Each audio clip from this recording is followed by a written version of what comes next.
Tuhan ini aku utuslah, jadikanku alat bagimu, melakukan apapun perintahmu. Shalom, jumpa lagi sahabat Kabar Baik Indonesia. Beberapa saat lamanya kita tidak dipertemukan, tapi kalau hari ini walaupun hanya melalui sarana virtual kita boleh dipertemukan, ini merupakan anugerah Tuhan di dalam kehidupan setiap kita. Kita akan merenungkan beberapa bagian firman Tuhan, tapi sebelumnya kita mau mengucap syukur dalam doa. Bapa di sorga, terima kasih kesempatan yang indah ini kami hendak merenungkan kebenaran firman-Mu, sebab oleh kebenaran firman-Mu kami akan terus dituntun dan tetap berada dalam rancangan-Mu dan kehendak-Mu. Urapi kami semua dan urapi hamba-Mu. Dalam nama Yesus kami berdoa. Haleluya. Amin. Saudaraku yang terkasih dalam Tuhan Yesus Kristus, hari-hari ini kalau kita perhatikan di media sosial, ada begitu banyak fenomena dalam kehidupan bergereja. Ada begitu banyak fenomena dalam kehidupan beribadah. Fenomena apa yang saya maksudkan? Yaitu larangan-larangan, penghalangan-penghalangan yang dialami oleh saudara-saudara kita dalam ibadah, dalam doa, dalam bergereja, dan hampir di sebagian besar kota besar yang ada di Indonesia ini mengalami hal serupa. Dan ini sangat viral hari-hari ini.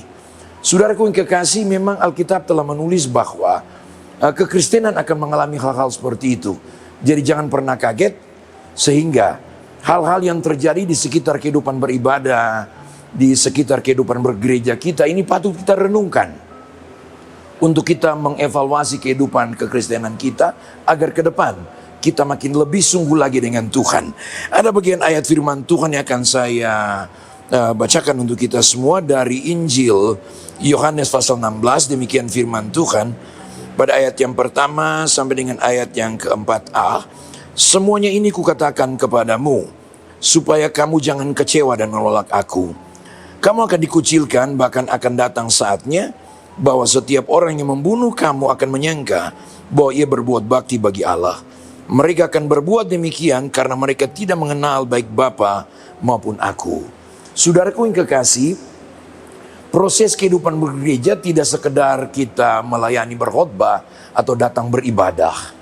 Segala sesuatu yang terjadi, alasan utamanya adalah karena saudara-saudara kita tersebut yang menghalangi orang beribadah, menghalangi gereja, karena mereka tidak mengenal siapa sesungguhnya sumber ibadah kita.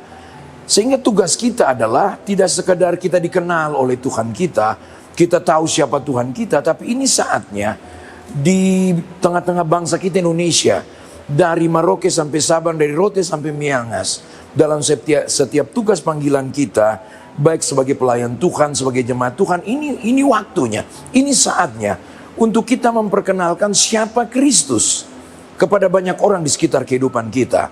Ibadah itu sendiri berbicara tentang liturgi. Dan yang kedua, ibadah berbicara tentang interaksi kita dengan orang di sekitar kehidupan kita. Tapi ibadah juga berbicara tentang perubahan hidup. Artinya, orang di sekitar kita harus melihat siapa Yesus melalui perubahan hidup yang kita alami. Sehingga dalam hal ini, dalam kondisi ini, dalam situasi ini, kita harus membuat pilihan yang bijak dalam kehidupan kekristenan kita, agar waktu yang masih Tuhan anugerahkan bagi kita, lewat setiap tantangan yang kita alami dalam kehidupan beribadah, dalam kehidupan bergereja, kita menentukan satu titik fokus yang benar, agar di balik semua tekanan yang ada, ini kesempatan untuk kita mulai belajar memperkenalkan Kristus bagi banyak orang di sekitar kehidupan kita, agar orang yang tadinya tidak mengenal Kristus, tidak percaya, mereka mengenal Dia dan percaya, bahkan terima Dia sebagai Tuhan dan Juru Selamat. Saudara bisa bayangkan, Paulus seorang penganiaya jemaat, seorang yang begitu brutal, tapi oleh doa jemaat, doa hamba-hamba Tuhan ketika itu, dia mengalami perjumpaan secara pribadi dengan Tuhan di Damsyik. Nah, kalau itu sorga bisa lakukan untuk Paulus, saya yakin dan percaya di hari-hari terakhir ini juga, sorga akan lakukan itu bagi banyak orang melalui siapa? Saudara dan saya. Dimanapun kita berada, apapun panggilan kita sebagai hamba Tuhan, sebagai jemaat, mari. Ini saatnya untuk kita berdiri. Tidak sekedar hadir datang beribadah, tidak sekedar melayani Tuhan. Tapi ada satu panggilan, agar dimanapun kita berada, lewat perkataan, tingkah laku dan perbuatan kita, sikap kita, kita memperlihatkan, mempertontonkan kepada dunia siapa Kristus yang ada dalam kehidupan kita. Dan ini bagian terpenting dari hidup kekristenan saudara dan saya. Mari, puji Tuhan, haleluya, lewat program ini kita kembali disadarkan.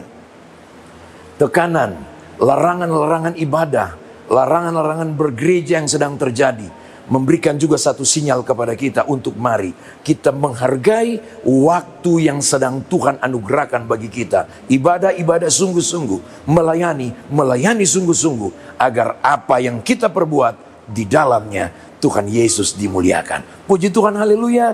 Kiranya perenungan yang singkat ini memberkati Bapak, Ibu, Saudara dan saya, agar lewat hidup yang sementara ini kesempatan untuk kita memperkenalkan Kristus, dan gunakan kesempatan ini sebaik mungkin agar di dalamnya nama Tuhan dipuji dan dipermuliakan. Puji Tuhan, haleluya. Tuhan Yesus memberkati kita sekalian. Shalom. Tak takut, nyatakan kebenaran.